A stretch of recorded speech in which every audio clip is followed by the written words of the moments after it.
What's up, guys? Welcome back to another Her Lounge podcast. I am so excited for today's episode. But before we get started, as usual, you guys know I like to start with a positive quote. And this is actually one of my favorites, guys. It actually was from one of my professors, who's actually one of my speech professors. Anyhow, his quote that he would have in the room is, do your job well, do your job so well that when a person thinks of a job well done, they think of you. And I think that's just, I thought this was perfect for our guest today because when I was told about her, it was a little bit of an impact for me. One, because I was told she used to be a teacher. And then she opened up a coffee shop, and not only just a coffee shop, but a coffee shop that's making a difference. So to me, when you talk about a job well done, that's who you think of, a job well done. So without further ado, I'd like to welcome Erica Raggett. Did I pronounce your last name correct? Okay.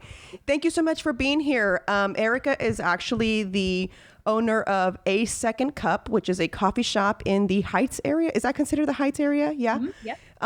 And actually, my content creator, Ilse, was the person who told me about your coffee shop because I knew that January was Sex Trafficking Awareness Month.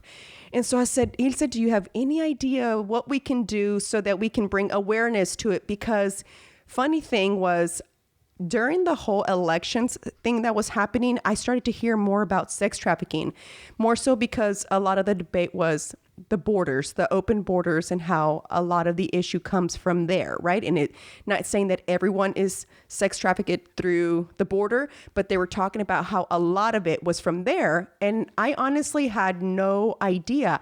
I honestly thought sex trafficking, this is my ignorance, kind of worked where you just kind of you were either, which I know those are some of the ways, but it was either because of drugs or, someone that you knew kind of like got you into it, or, you started off as an escort or a prostitute and it kind of went that way. That's kind of how I understood it. I had zero idea that some of it could be with, being brought, you're thinking you're coming to the U.S.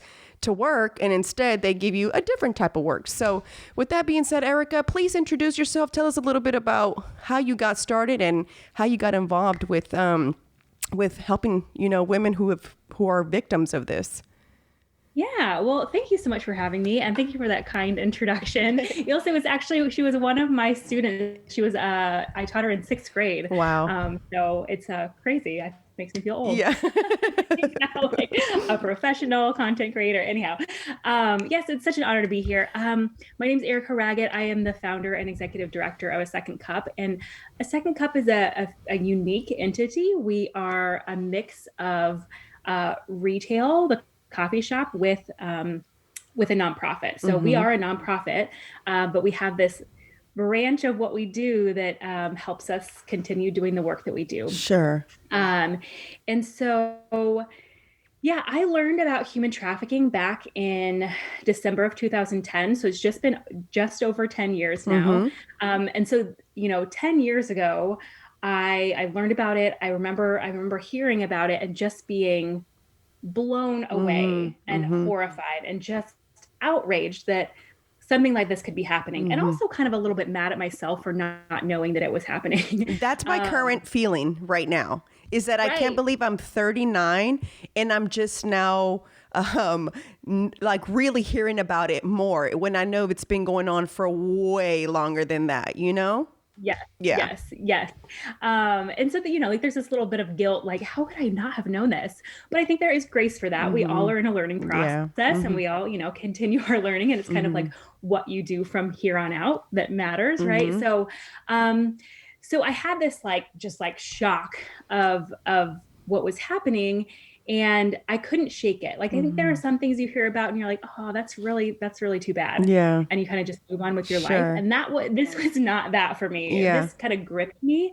It just made me want to do something. I was, at the time, I was teaching middle school. And, they're middle school aged kids are more vulnerable to human trafficking just because of their mental state and the things that they're going through, the social challenges they're having. just makes them more vulnerable. Mm-hmm. But there are a number of other things that were put on top of my particular students that would make them more vulnerable. And so, like some of them were living in areas that were under resourced. Some of Mm-hmm. them were from immigrant families. Some of them they just had a lot of things that could make them more vulnerable. And Mm-hmm. so, in thinking about like, gosh, what would it look like if, God forbid, one of my students was trafficked, but then it was able to come out of it? What would it look like for them to be able to find success or thrive or just be in the Sure. world? Mm-hmm. And that thought was really scary to Mm-hmm. me, to think about. Like, they wouldn't have been able to complete their education. They wouldn't have all of these like networks that you build over time. They would be having to deal with like this immense level of trauma, and that would be just, it feels impossible Yeah. to overcome that. And Mm-hmm. so that continued to push me into wanting to do something. I started getting involved with other organizations around Houston, volunteering with them, learning about what they did, Mm-hmm. and just kept feeling like there's more that I want to do. There's more that I want to do. And I had always had this like idea or dream of working in a coffee shop. Sure. I love coffee shops. I think they're wonderful. I think Same, they're the like same. such a great place for Yeah. community. I also really love coffee. But so I kind of would joke around with people that I wanted to start a coffee shop. So one day, the idea of kind of merging the passion of fighting human trafficking for this love of coffee shops came together. Mm. And it seems like a really strange way to fight human trafficking. But the idea is that we use the space as a neutral space for awareness. Like, I Mm-hmm. learned about human trafficking because they happen to be talking about it in the church that I attend. Some Mm. people learn about trafficking because they have a job that intersects with it in some way. Mm-hmm. But at that time, the general public didn't know that human trafficking existed. They Mm-hmm. couldn't define it for you. They couldn't tell you what it looked like or where Mm-hmm. it happened. They certainly couldn't tell you that it was happening right here in Houston. And Mm-hmm. so I felt like there needed to be a space where people could casually learn about it. Mm-hmm. And so the coffee shop has basic information posted on the walls Mm-hmm. about what human trafficking is, the scale of it, why it happens so intensely here in Houston. Our baristas are trained to answer questions for people as they come up. Wow. In normal times, not during the pandemic, Mm-hmm. but in normal times, we have ongoing awareness events for people to gain a deeper understanding of what human trafficking looks like and how they can get Wow. involved. We also partner and collaborate with a number of different organizations around Houston that are in some form or fashion working to fight human trafficking.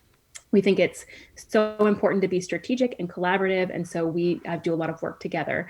The last part of our mission is really investing our resources into aftercare for individuals who have experienced trafficking. Sure. And so Mm-hmm. we donate directly to other organizations, but we also just 2 years ago started a program called Brazen Table that is a job and culinary skills training program for Mm-hmm. individuals who've experienced trafficking. And so we actually just relaunched the program. What day is today? Thursday. On Monday. As a virtual program because we were unable to do face-to-face right now. And so we shifted everything to being online. And so we're working directly with individuals who are either have experienced trafficking or are at high risk for it, to ensure that they're able to get employment and be empowered economically, to make them less vulnerable moving forward. Whenever how do you find these women that are survivors? Are they sent from another organization, or like they come to you, they already know about you, or how does that connection happen? Well, the individuals who are in our program are referred in from other organizations. Like, we think that our program is relatively challenging, and and we want to make sure that a person is in the right place in their journey to be ready for that. We also know that oftentimes, usually, wraparound support is needed from other organizations to ensure that they're successful in our program. And what does that mean? Does that include like therapy? What does that include? Like the support part of it? Yep. So yeah, therapy. Oftentimes they'll have like group sessions, um, ensuring that they have stable housing and that they have food security, that they have childcare if they need it. Kind of all those things that might prevent them from being successful if they didn't have them. So we rely on those other organizations to kind of make sure they have all these things so that they can really focus on developing themselves for employment. Are you? I can't say like I'm not going to say you guys in general, but like, is it a risk every time that you take someone in, or does that you start helping them because it's a risk one that whoever the person or the people that they were involved with may try to still find them because they know that they could possibly report them and tell on them basically what they're doing, you know? Is that a risk that they run by going to ask for help?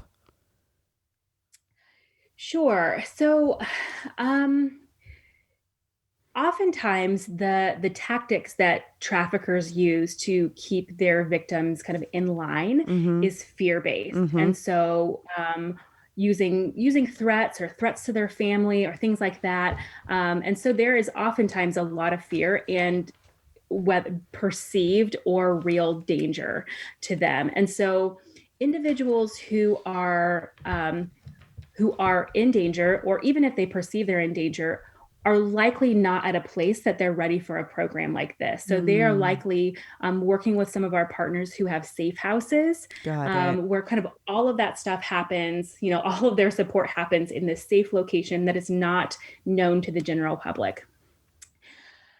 At the same time, I will say that while traffickers use fear as a tactic, there isn't always follow up. Like Mm-hmm. it is a lot easier for a trafficker to go find another vulnerable person to victimize than it is for them to spend the energy and resources in finding someone that they have already victimized. Um, Really? so I Wow. and it because organizations like us and other organizations who are in this field are so public, Mm-hmm. coming after a victim is not in the best interest Mm-hmm. of a trafficker because Right. it brings them more into the light. It's more likely that they will get caught, and Sure. so it's not as much worth the risk. So while there definitely is um,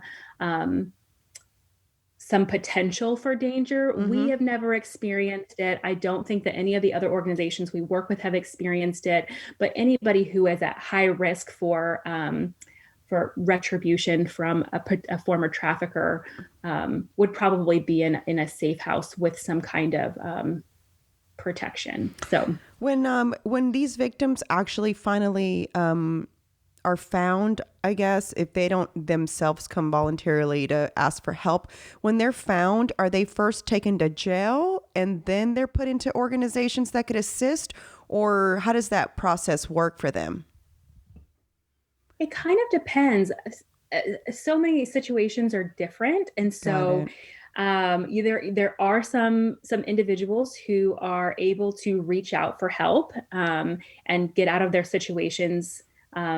Either through law enforcement or through one of our organizational partners. But in terms of like, there are busts and stings that law enforcement do Yeah. to both identify victims and traffickers. Mm-hmm. And we are getting better, especially here in Houston, at ensuring that there is an organizational representative that goes along with law enforcement to interact with Uh, um, potential victims. And so, in those instances, they can do surveys and they can evaluate what makes most sense for that particular individual.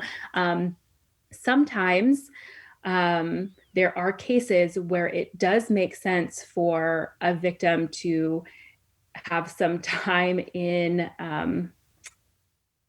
jail mm-hmm. because it creates a separation from their trafficker. Mm-hmm.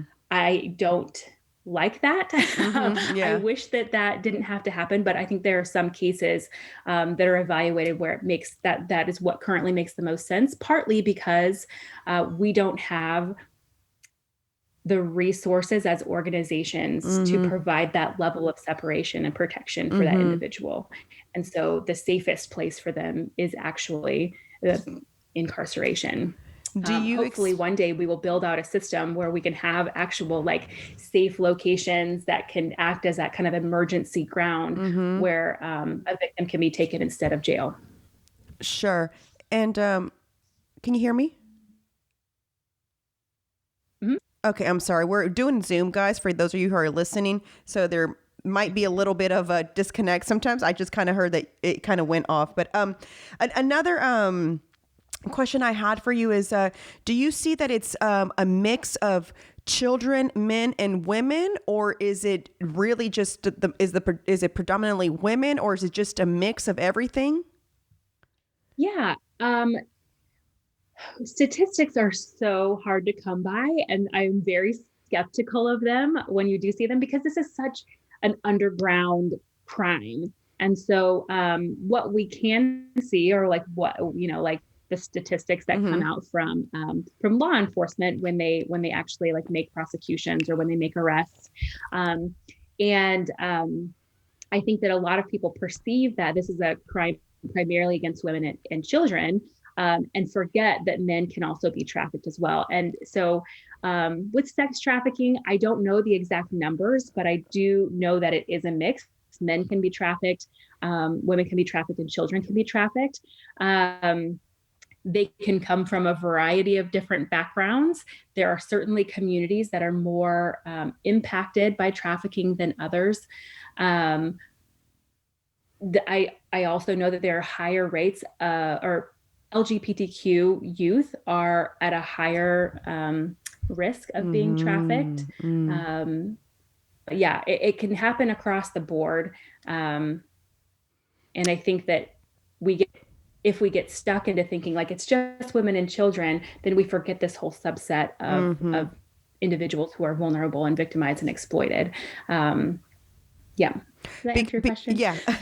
Because, again, I'm always skeptical of statistics too, because it's like, okay, well, how many people did you actually like, how many people were involved? All this whole thing is always kind of like, okay, because I was reading that by race, ethnicity, it's Latinos number one that's kind of standing right now as far as like the most trafficked, and then it's Asian Africans, and then African Americans, and then I saw whites, and then other, and the other included the LGBTQ community, biracial individuals, and so forth. But I found it interesting because I thought to myself, what does race have to do with being trafficked? Do you know what I'm saying? So that's kind of where my curiosity came from, as to like, okay, so if Latino is number one, assuming these statistics are correct, right? If Latinos are number one, what is happening in the Latino community to cause them to be number one? That's where it kind of like, what catched my eye in the process of me kind of reading more about it, understanding it.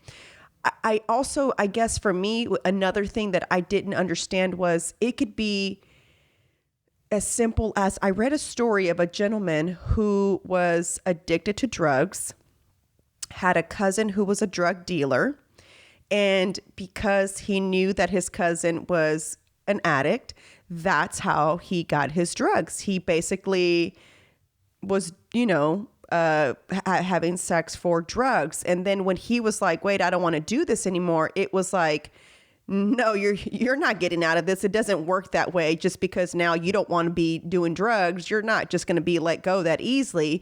It wasn't until his sister found out what was happening that they were actually able to put his cousin in jail. But I thought it was crazy that it could even be a family member that'd be doing this to someone. You know what I'm saying? It's like, I mean, I know you hear like sometimes within families, you hear about molestation and stuff like that, but this is like, Jesus, like you're selling someone. Like, it didn't even like, I was trying to process it all together, but I guess from what you've seen, what is it? What is all this? How does all this happen? And how is it so easily happening? Because Houston is number two. Houston is number two with the and I was like, I live in a city where I had no idea this is happening so often, way more than we know. But we're living life to where you have no idea that this is occurring every day, you know? Yeah. Yeah. There are, I think that for a long time we've talked about trafficking as kind of like this standalone thing that happens in a vacuum and anybody can be trafficked and lock up your daughters, Yeah, that kind of yeah. stuff. But what over the last 10 years and what I think other organizations are also speaking to is that um, human trafficking does not happen in a vacuum. It is impacted by, it is contributed to by so many other factors. And so, you can look at the different kinds of vulnerabilities, like poverty, food insecurity, housing insecurity, economic stability, racial injustice, gender identity. I mean, there are so many things that can feed into and contribute to human trafficking. And so when you see communities that are experiencing a lot of these different factors, those communities become more vulnerable to being trafficked. And so, it is so intertwined with all of these other social issues that we need to figure out. And I am a firm believer that we cannot solve trafficking without addressing a lot of these other challenges. And so, to speak to your other point about familial trafficking, that is not so uncommon. From what I've seen and what I've read and learned, trafficking happens more frequently by somebody like a family member or somebody known to the victim than it does from, like I think a lot of people think of the movie Taken when they think about human trafficking. And that's, an instance where like they didn't know their trafficker. They were kidnapped and, whisked away. And that's not typically the way that trafficking happens. It happens more often with somebody who is known to the victim. Yeah, when I read that story, I thought it was crazy. I was like, how could your own family, do this to you? And then at that, while the poor guy's trying to better himself. And it's like, oh, no. That's not how this works. You're not just going to leave, And it was just insane at these things. And I said, going back to what you were saying about other things have to change in order for you to even address human trafficking. I read a lot of it also sometimes has to do with substance abuse, like you mentioned, domestic violence. Sometimes it could be their own husband doing this to them, which that one threw me for a loop. And mental health. And then also, I read that it could happen even with children that are like in foster agencies, which to me threw me off even more because I guess I feel like they're under state care. How is that being allowed or happening when, you're kind of like, you're being supposedly taken care of by the state, but it's like, I guess, are they not checking these homes correctly or somebody, I don't know. And it just threw me off. From your experience and from what you've seen, what is the most common, and then what is more? What also comes with the one that's most happening? I guess. Yeah. Gosh, that's a really hard question about like what is the most common. I mean, I can speak to what we've seen from organizations that we work with and stories that we've heard from clients is that individuals, typically in their teens, are in what I would consider a desperate situation. So whether they're, experiencing homelessness or whether they have having difficulty feeding their family, Sure. or there is almost always this like level of insecurity, economic insecurity, where they're unable to meet their basic needs. And when that kind of level of desperation comes in contact with the greed of another person, like human trafficking is likely to occur. And so things that can compound that economic insecurity are things like living in the foster care system. I mean, the foster care system is flooded with kiddos who don't have a safe space. Sure. Like who is their safe space? Like I think of when I was a kid, like my safe space was my family, my parents, in my home.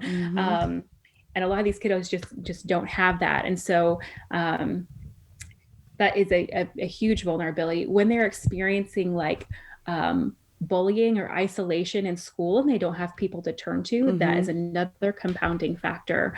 If they are, you mentioned like mental health, that is another thing that compounds it. And so I think especially what makes like middle school, high school age kids so vulnerable is having to balance all of these things and try to, figure out how to live in these like very chaotic circumstances, while also not having the adult mentality that recognizes that there are safe people you can go to, or there might be consequences to like engaging in a relationship with this person, and so I think that population, as a society, I feel like we need to figure out ways to provide more layers of support, especially for kiddos who don't necessarily have that in a home. Yeah, I agree with that because I think so, even more so with the pandemic happening with children not going to school. Usually that's when you find out if a child's being abused. And right now, none of that's happening. So that makes me so sad to even see, or even that, they're suffering hunger just because school was really where they got their source of food, So I completely agree 100% with that. Whenever, I guess for you, I know you also hire women who've survived, right? At your coffee shop. We actually we're not closed off to that at all, but because our shop is so centered around human trafficking, we recognize that it's a place that women who've experienced that may not want to work Got it. because they would be, would be in their face every day. We have had customers who ask our baristas if they've been trafficked, which is not a good thing to do. That's not a good thing to ask somebody who has been trafficked. So we just recognize that it might not be the most comfortable place, but through our culinary training program, we try to coordinate and ensure that they have employment in some other way. So we're not closed off to it at all. Sure. If there is somebody who has experienced trafficking and feels completely comfortable in that setting, we are more than open to making that happen. But from our experience, that's not necessarily something that they want to deal with on an everyday basis. Yeah, I can see that. Whenever these women have finally survived, they're now in organizations like the ones that you're involved in. What are some of the things that have to be taught first? Because mentally, you've been abused also in the sense of whether it's they've threatened you, they've scared you, whatever it is, they've built this fear. What is the first thing they have to learn to do? Is it like love themselves? Is it like that's the type of therapy they have to take? Or what does that first come with? Because I mean, you've been doing something that someone's been, I guess, controlling your life for however long it is. So what are some of the first things they have to kind of start processing first before they're able to just finally be, just out in the world? Yeah. The road in front of somebody who's experienced trafficking is long and has lots of ups and downs. And every single road for every single individual is different. Sure. Because of their background, because of their personality, because of what happened during their exploitation. I mean, there are so many different things that they experience. And so, but what I will say is that every one of them has experienced trauma on some level.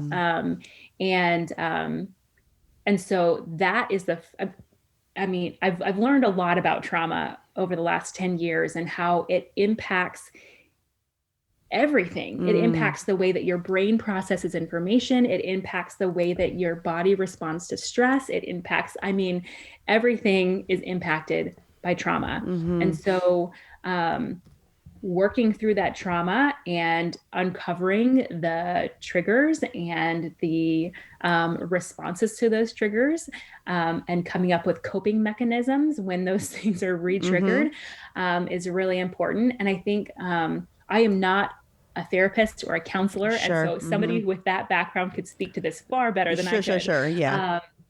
But until somebody is able to work through the trauma, even at an initial level, it's going to be very hard to move forward. And so working with a professional to walk through that stage is incredibly important. Do you see a lot of women come with children as well, where they were mom and child were being trafficked, or is it just the child has come along because mom has brought him along with them more right. so? Usually, I mean, yeah, we've worked with a number of clients who have kids, and we've never seen an instance where both have been trafficked. It's always just been like, you know, the mom has, but the child hasn't. Yeah.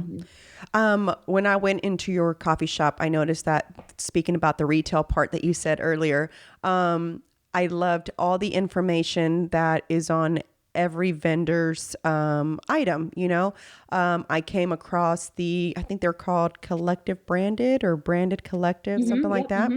And I thought it was very interesting that it was a female survivor who's making jewelry now. And I can only imagine the fulfillment they have to know that something they've made they're being appreciated in a different way versus, you know, they were having to do something else. How did you get involved with all these vendors who are women who are survivors? How did that connection happen? Yeah. So if you have not been to our shop before, for your listeners, we are a coffee shop, or just we're a coffee shop, but we also have a pretty good sized merchandise section. And it's really important for us to ensure that all of our merchandise and all of the products we use in our drinks and food is ethically sourced. So that means that, you know, like the supply chain is clear of exploitation. We're not relying on products that use forced labor or labor trafficking in making them. So, but what's really cool about our merchandise is that we have so many vendors that are either crafted by people who've experienced trafficking or by people that are at high risk for trafficking.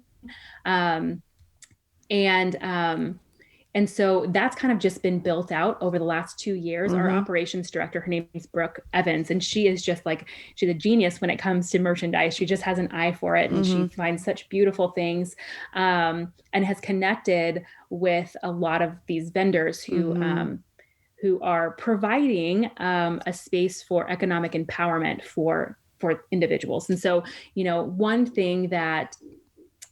of the major barriers that individuals face when coming out of trafficking is finding a way to bring in an income to support themselves so they're not vulnerable again. And so these enterprises are really cool because they not only create these beautiful things, but it's also providing a way for people who've experienced trafficking to make money and thrive. So yeah, we've just built those relationships over time. We have, all kinds of stuff, and it's all lovely. Yeah, it is. Yeah, I bought in my mind, it's like a triple win because like when you buy it, you get this beautiful thing. Yeah, it was made by somebody who has survived trafficking, and it's, you know, empowering them, and it's also helping to fund our mission at A Second Cup to continue to support survivors here in our local community and raise awareness about human trafficking. So, I mean, you too, though, donate. I mean, Christmas is over, but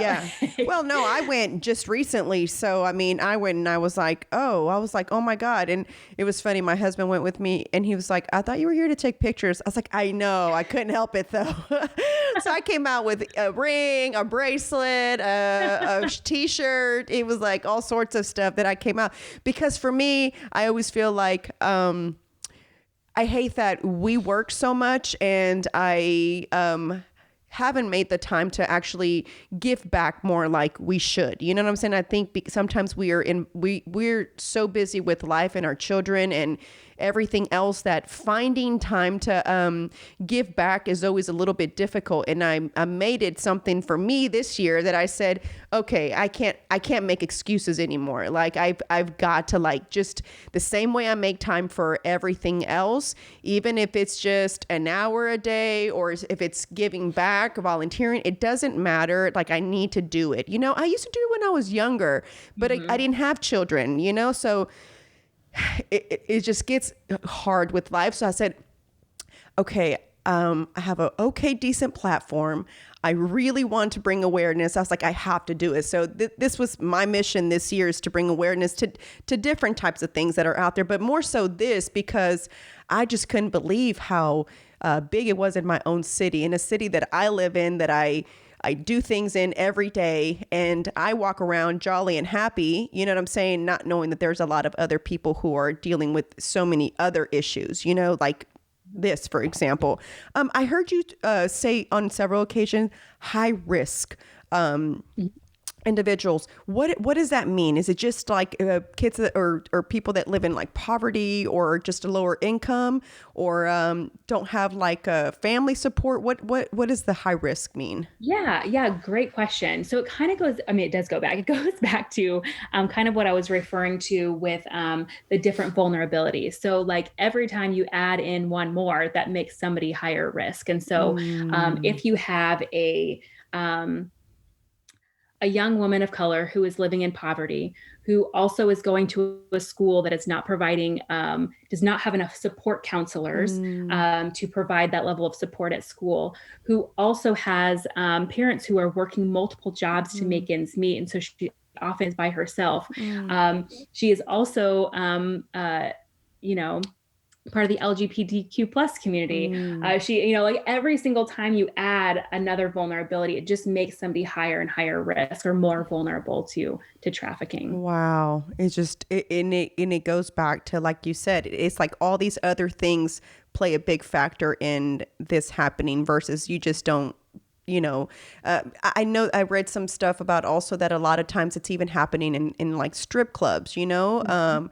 And I was like, well, gosh, if we've got to find a better way to, like, you know, I think it's, if that's the choice of job you want to do, that's fine. But there's got to be like better rules or something in these strip clubs, so that women aren't victims of it. You know what I'm saying? Because they're already doing something that exploits their body, you know, whether it's by choice or not, you know.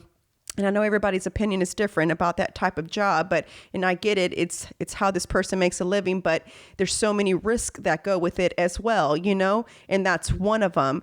And it's trippy to me that I guess there haven't been stricter laws so that it doesn't happen in, you know what I'm saying, in situations like that. Especially, there's so many men that go in there, and it just can happen so much easier. You would think that, you know, let's make some serious rules here, so that, okay, this is what you want to do, that's fine, but these are the rules, and, you know, it's to avoid any of this happening. And it's like, why isn't it? You know what I'm saying? Like, it's just crazy that it's not. Yeah, when it comes to choice, you know, I think that there are definitely individuals who are choosing this path. And at the same time, I think that, you know, when somebody is in a very desperate situation to where their only choice is to do that, then it's not actually a choice, you know? And so I think that there's a whole continuum of what we can look at, like choice versus not choice. But we also live in a very patriarchal society. And so the fact that there are not more regulations to protect women, I think is significantly impacted by that. Yeah, I'm going to have to agree. I know I don't want to keep you on. I know your time is limited, but I just before we end, I have so many other questions, so we may have to do a part 2 for this. So, but what are ways that people who want to be involved can get involved, and where should they look to participate so that we know there can be more awareness to it, so that more women can receive that help, etc. Yeah. I have so many ways. So you mentioned earlier about really having a hard time figuring out how to fit in giving back and doing good. One of the things I love about a Second Cups model is that we make it really easy for people. I mean, just do the things you normally do, but do them with us, and help support our mission to get the word out and to support individuals who've been trafficked. So that's one. Come buy your coffee with us. Come buy any gifts you need to give from us. We are, you can shop online. You can do all those things. So that's one way you can support our work. But we also, through the month of January, we've had one small thing you can do every single day that we've posted on our social media. It's called 31 Audacious Days, where, we have here's one small thing you can do. One of them was put the National Human Trafficking Hotline in your phone so that if you see something, you can report it. One of them was watch this documentary. One of them was read this book, and, switch over your coffee from a non-fair trade brand to a fair trade brand. I just found out about that. That's even the other thing. While looking up everything, it was fair trade coffee. And I was like, what? I was like, oh my God, come on now, Mariswole. As much coffee as you drink, you didn't know about this. It was so that was another thing too. I was like, geez. We can help you with that. But our supply chains are so infested with labor trafficking and exploitation. And it's all because we have such a consumer mindset, which we're so privileged to have and not have to look at what's going on behind the scenes. And so one of the major things that people can do to fight human trafficking is just to choose one thing at a time, that you're going to take a look at the supply chain and choose a different vendor. So we have lots of different things that we've talked about over the month of January. We'll keep doing that. So if you follow us on social media, you can see those things coming up. We also have on our website a calendar of events every month, of events that we do, but also events that our partner organizations do, where people can learn more about human trafficking. And so, one of our good friends, United Against Human Trafficking, is one of the organizations we work with a lot. They just had a series on racial justice and how that plays into human trafficking. They have a series on trafficking in the LGBTQ community. They have, they have a number of different webinar. They're all webinars right now because, of course, COVID. But those are all posted on our calendar on our website, and those are great ways, usually free to the public. Other things you can do is just being aware of what's happening with legislation in regards to human trafficking. A new legislative session is happening, or has started in Texas. And another organization that we work with called Children at Risk does a lot of advocacy around human trafficking and just overall children's welfare. Right. So there is on the 26th, I believe, there's an event that they're hosting where we can hear from legislative officials and just be a voice of this is something that we think is important. And we want you to be focusing on it as our elected officials. And I think being civically engaged and voting, when we vote for people and policies that protect the most vulnerable, then we are moving the ball forward in the fight against human trafficking. So, those are just a few things. But also, if you go to our website, there's also an engage page and a learn more page and FAQ about human trafficking. So resources like books and films and things like that. So that's definitely a great place to visit and find out more information. And that's at www.asecondcup.com.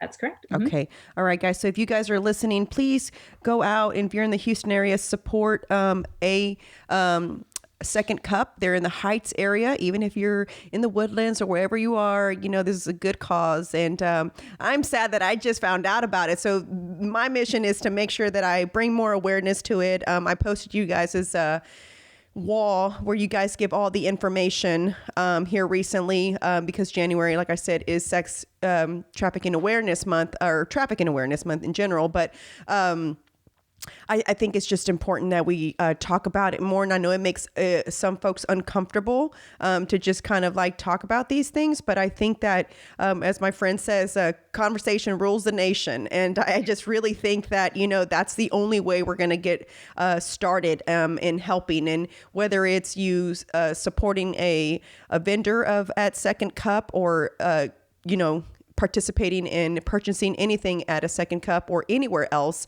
I think that's a good way to start. And with that being said, Erica, I really appreciate you being on and giving us your time to kind of talk about this. And hopefully we can have you on again as I educate myself more, and and maybe I participate and do a lot more in this whole thing. So I thank you very, very, very much. And guys, please follow them on Instagram at A Second Cup. And just check out all the great things that they're doing and all the great things that they already do. So thank you again so much, Erica. I really appreciate you being on. It was a pleasure. Thank you. Talk to you soon.